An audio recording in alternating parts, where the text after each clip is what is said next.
The most dynamic milestone in boxing history. Champion Jack Johnson versus challenger James J. Jeffries.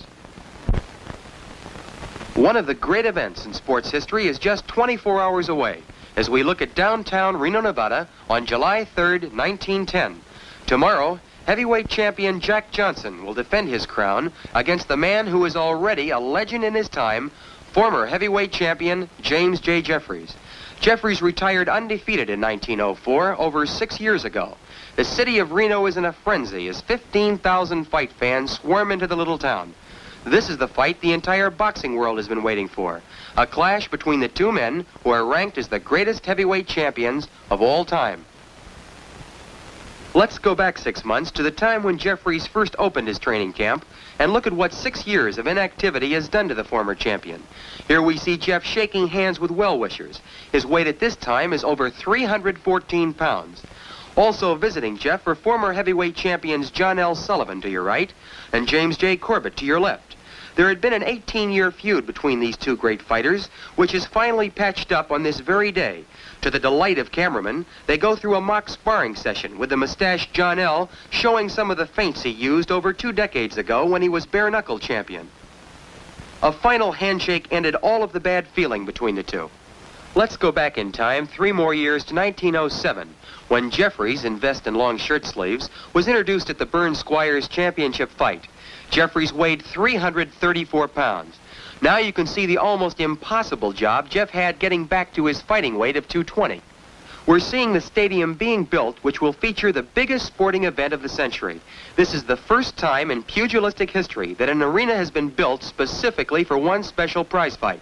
The promoter is the fabled Tex Rickard, who paid $120,000 in gold to capture this sporting plum.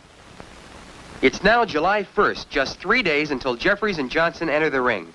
Unbelievably, you are looking at a 226-pound Jim Jeffries. Jeff has done what many experts had predicted was virtually impossible. He has recaptured his fighting form and shed over 110 pounds in the process. On this particular day, he's loosening up in preparation for 3 rounds of sparring with the legendary Joe Shawinski. A crowd of over 1,000 fight fans is present to watch Shawinski, a man considered one of the great fighters of the era, demonstrate to Jeffries the various moves to use to whip Jack Johnson, the present champion. Shawinski, the smaller fighter in long white boxing tights, enjoys a unique distinction in heavyweight history.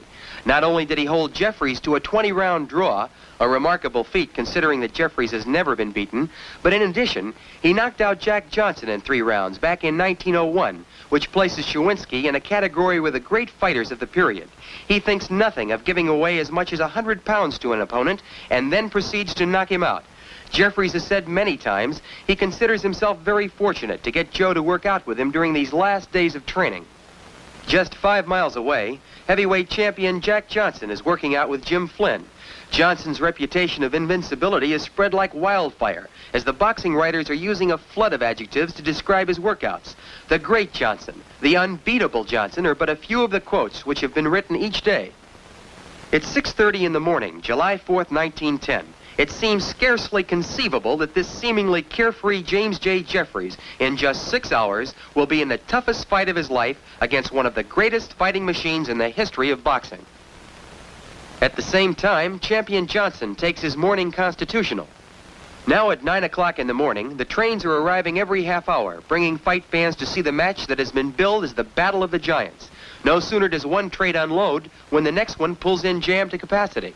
Outside the arena, 4 hours before fight time, $50 ringside seats are being scalped for $125 each. And in 1910, $125 represented the purchasing power of nearly $1,000 today.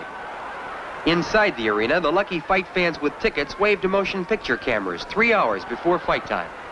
Extensive motion picture coverage has been planned as the entire world waits for the results. 20 minutes before fight time, the light heavyweight champion of the world, Philadelphia Jack O'Brien, is introduced to the packed stadium.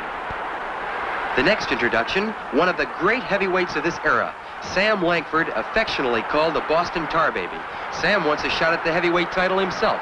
Here's Abe Attell, featherweight champion of the world, and ranked as one of the greatest boxers of all time, regardless of division. But the man who gets the finest ovation is bare-knuckle champion Jake Kilrain. Fans will never forget Jake's 75-round fight with champion John L. Sullivan. At exactly 3 minutes to 1, a hush settles over the stadium as champion Jack Johnson makes his way through the crowd. Jack always insists on being the first to enter the ring. He takes this superstition so seriously that it's actually part of the conditions of the contract.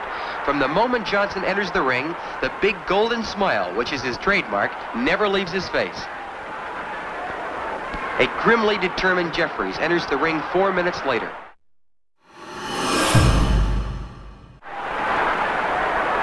16,520 excited fight fans are on the edge of their seats as round 1 gets underway.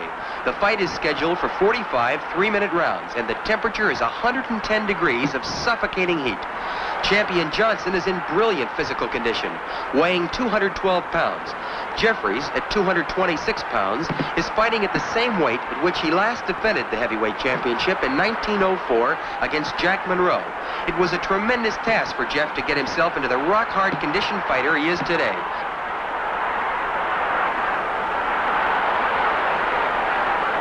Jeffries won the heavyweight championship of the world 11 years ago on June 9th, 1899, when he knocked out Bob Fitzsimmons in 11 rounds. After successfully defending the crown 7 times in that period between 1899 and 1904, he retired undefeated, having beaten every prominent heavyweight who wanted a chance at his crown. Round 1 draws to a close with both men conserving their energies, knowing there are a possible 44 rounds to go. As round 4 begins, neither fighter has gained a clear advantage. In rounds 2 and 3, the two men continued feeling each other out, searching for weaknesses, using early caution.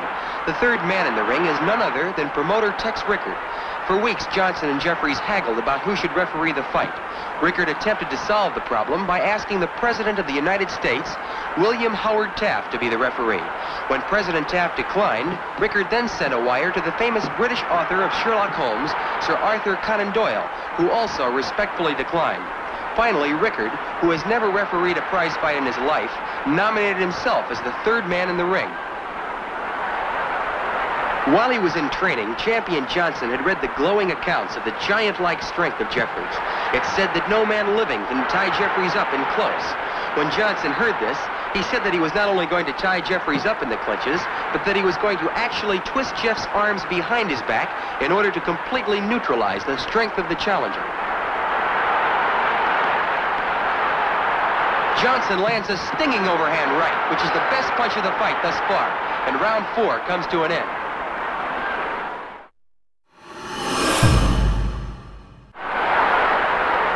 We go into round 13 with the challenger Jeffries tiring badly.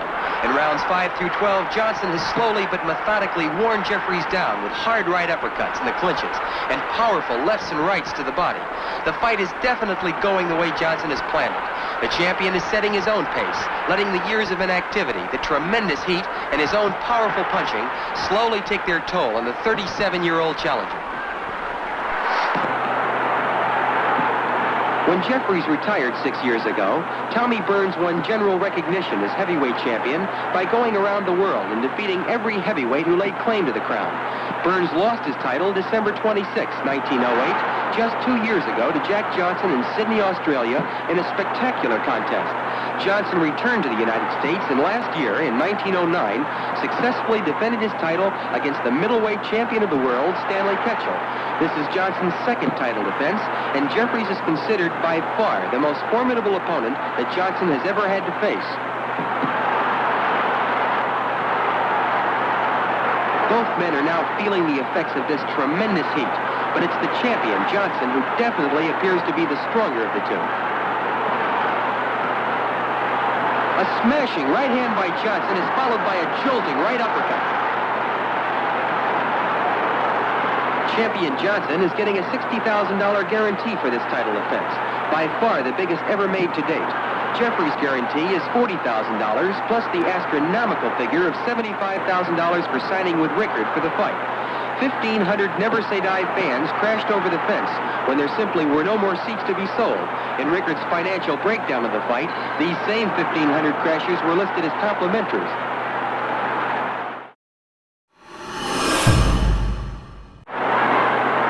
In the previous round, Johnson relentlessly pursued Jeffries all over the ring. Here in round 15, he rushes Jeff against the ropes and lands a hard right uppercut.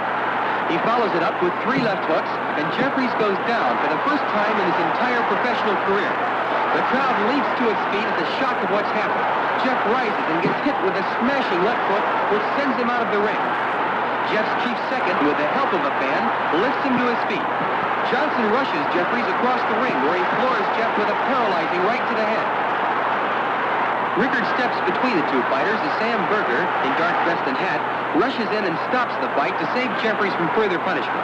This startling conclusion puts an end to the most dramatic heavyweight championship fight in the last 75 years. James J. Jeffries suffers the first and only defeat of his entire professional career, while Jack Johnson successfully defends his World Heavyweight Championship.